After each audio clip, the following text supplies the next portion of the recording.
Hey guys, how you doing? Hope you're having a great day. First off, I want to apologise if I sound a little bit off today. I have had a nasty cold all week and I'm trying my best to mask it for the audio recording, but it is easier said than done. But anyway, with all the talk of Cell returning in Dragon Ball Super Superhero, confirmed or not, the hype is undeniable, as you can probably tell from the amount of videos I've done covering the topic. Especially after yesterday, because we now have confirmation that Dragon Ball Super Superhero will be releasing on the 11th of June 2022 in Japan, but with still no word of a global release date.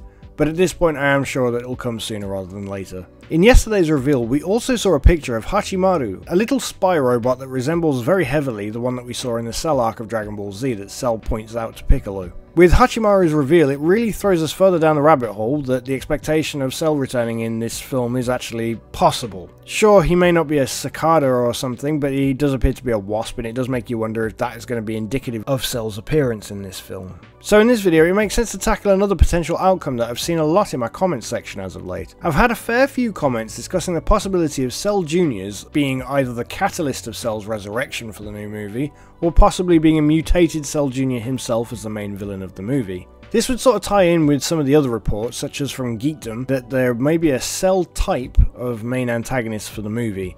Now of course, a Cell type antagonist doesn't necessarily give you a lot to work with, but as a lot of the comment section is speculating, perhaps this means something to do with one of the Cell Juniors surviving and coming back as a main antagonist. One of the main interesting things about this is that a lot of people are talking about the Cell Juniors as if it's obvious we've seen that they're alive. And whilst this is partially the case, we've actually only seen that they're alive in the manga, which operates as almost an entirely separate entity from the anime, which is obviously where this movie is derived from. The plotline for this movie is coming out of the anime continuity, not from the manga, and that's important to remember because this is a Toei Animation product and not a Toyotaro product. The Cell Juniors in the manga appeared as a bonus chapter that Toyotaro released, which can be found at the end of the 8th book collection. It's set just before 17 leaves for the Tournament of Power as they're flying off to meet up for it. 17 remembers that he forgot to tell Goten, Trunks and Maron about them. The story behind these Cell Juniors on 17's Monster Island is that 17 has tamed what he refers to as pseudo Cell Juniors. That's literally word for word what he calls them in the manga, saying that they look and act just as the Cell Juniors did from the Cell games, and he suggests that 18 should remember them because apparently they had a view from inside Cell at the time. That's a new video by itself.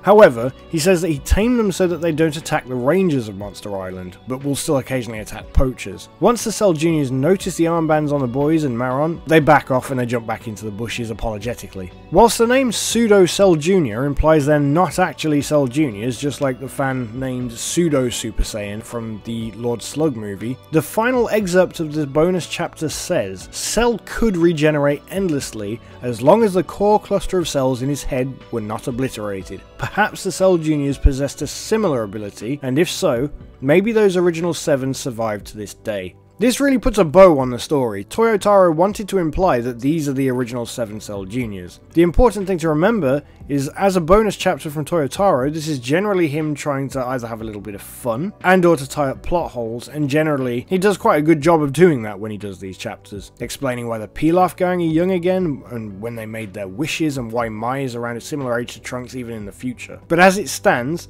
as these don't get included in the anime, the chances are it's not actually by Toriyama's request, or in his bullet points that are supplied to both Toei and Toyotaro. This means that it probably is Toyotaro coming up with this stuff and thinking, hey, there's quite a big plot hole there, I want to try and cover that up with a little bit of glue and some paste. Although given the fact there was really no reason to do this particular chapter due to the fact the Cell Juniors don't appear in any further chapters, it just seems like it was a bit of fun from Toyotaro. So as we head into the movie, if the Cell Juniors are going to be a part of this movie, they'll need to be introduced at the beginning of the movie rather than just expecting people to know that they're not dead, as this fact hasn't been made clear in the anime as of yet. And to be fair, it really seems as if Toyotaro was unable to outright say that they'd be the same Cell Juniors, and that's why he had to sort of work his magic in wording the whole final excerpt of the bonus chapter. And given that all of the characters we've seen are going to be involved in the movie so far, Android 17 hasn't been one of those characters.